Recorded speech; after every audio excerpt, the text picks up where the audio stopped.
Hello, everybody. I'm Brian, and we're here for AAMI News and Conversation. I'm here with Jamie, and we're going to be talking about a really interesting revision of a TAR, that's a Technical Information Report. But before we do any of that, Jamie, can you introduce yourself? Yeah, my name is Jamie McLaren. I'm a principal sterilization scientist for Boston Scientific, and I am co-chair of AAMI Working Group 96, which is responsible for TIR 17, which covers compatibility of materials subject to sterilization. And we're actually here during Sterilization Standards Week at AAMI. Last time I saw Jamie, about 6 months ago, you were here for basically the same reason. But you were mentioning that this time around you're going to have a lot of people here, so we're hoping to get a lot done. And one of the big focuses of getting a lot done is figuring out the compatibility tables for this document. So I want to talk about that. But let's frame it in what this document is all about. So first, what is TIR 17?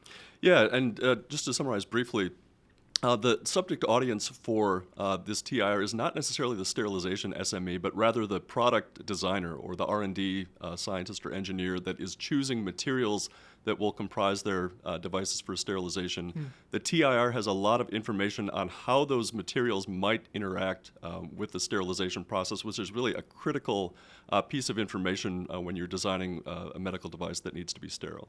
I think the last time we spoke about this, the great quote that you said is, you want to sterilize it, not melt it. So if a product is brought into a sterilization department and they expose it to a disinfectant or a sterilization process and the material starts sloughing off its frame, we know somebody picked the wrong material somewhere in the process. They did not take a look at TIR 17. Absolutely, and the time to understand that is at the beginning of the design process, not the first time when you take it to the sterilizer, because there's be plenty of people at your company that aren't happy that you wasted all that time and money on materials that were ultimately not compatible.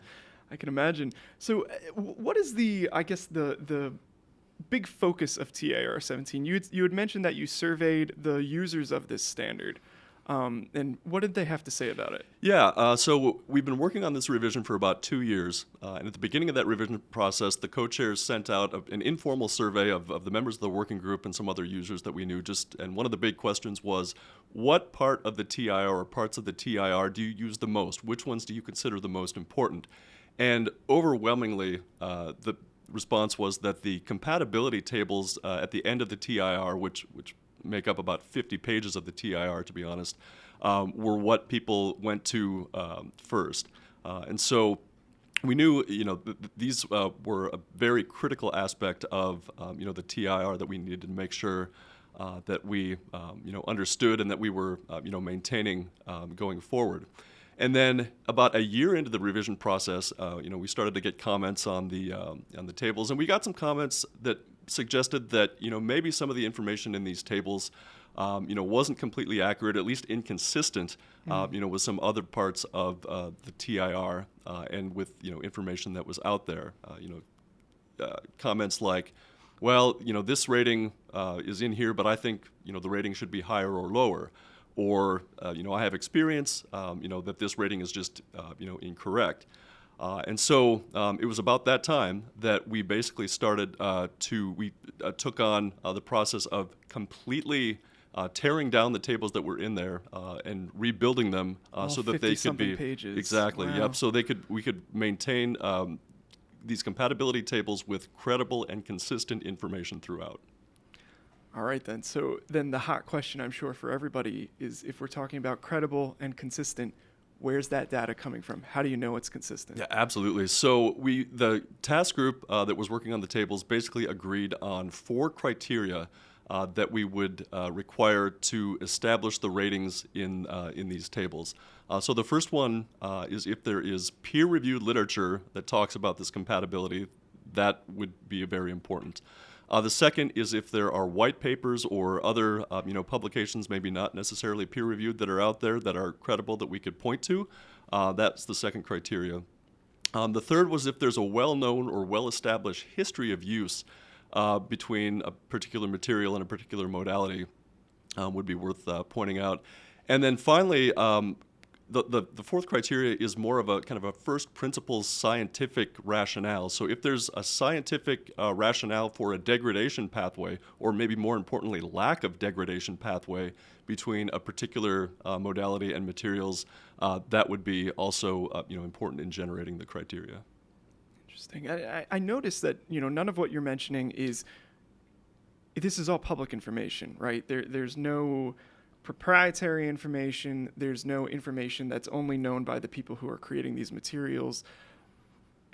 Why is that? Is that information that we're missing? Do we have to supplement that? What's going on there? Yeah, and one of the issues with with this TIR in particular is that the subject is materials. It's not products subject to sterilization. The specific product specifications are going to be proprietary to the companies that build them. I see. But very close to that, it's the interactions with the materials that impact whether the products will be functional. And I think kind of our goal with the TIR revision is, can we get as close to that proprietary line as possible, of course, without crossing it, is kind of how we're looking at this. Oh, that makes sense. So, yeah, we talked about kind of the source of this information, and this is almost discovery-based science. This is information that is going to be developing over time. So there might be somebody out there who has information that is currently not in these tables. And you want it, I'm guessing. Absolutely. Yeah, so I would encourage anyone who's watching this, if you think you have information that could support this revision of the TIR, or even a future revision of the TIR, please reach out to AAMI. They can put you in touch with myself and the working group, and we can go forward there. I think the biggest gap that we currently have, we're hoping to finish this revision and publish it hopefully within the next year. We have some of the compatibility tables. We still need to do some work on filling in the gaps, but I think we have the foundation. I mentioned we tore down the tables before. I think we really have a good foundation of the rebuilt tables.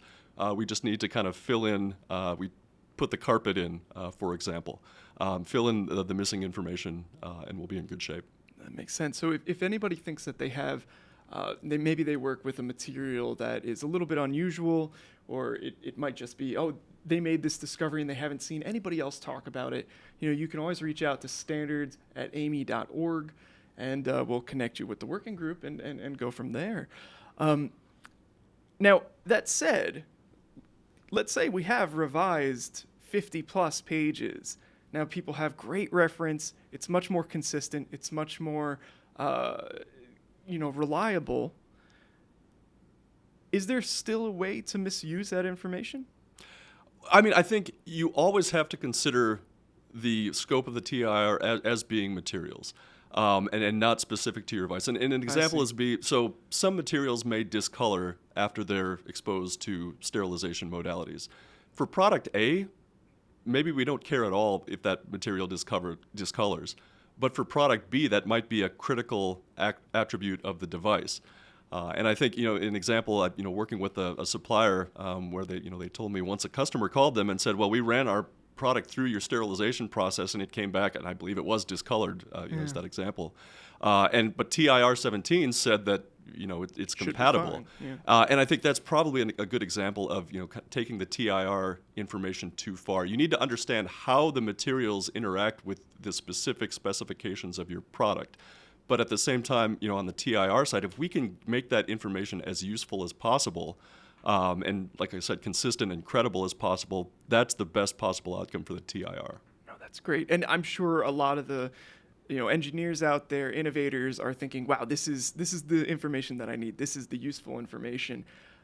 But, it's only being revised every 3 years. So how do we get this more updated and the process going, I guess, more frequently? Yeah, absolutely. And that's one of the things that the working group is thinking about is, I think we have a good foundation, and we'll, of course, welcome more information for this next revision. But going forward, how can we maybe interact with researchers in industry or academia to generate information that maybe is missing from the TIR?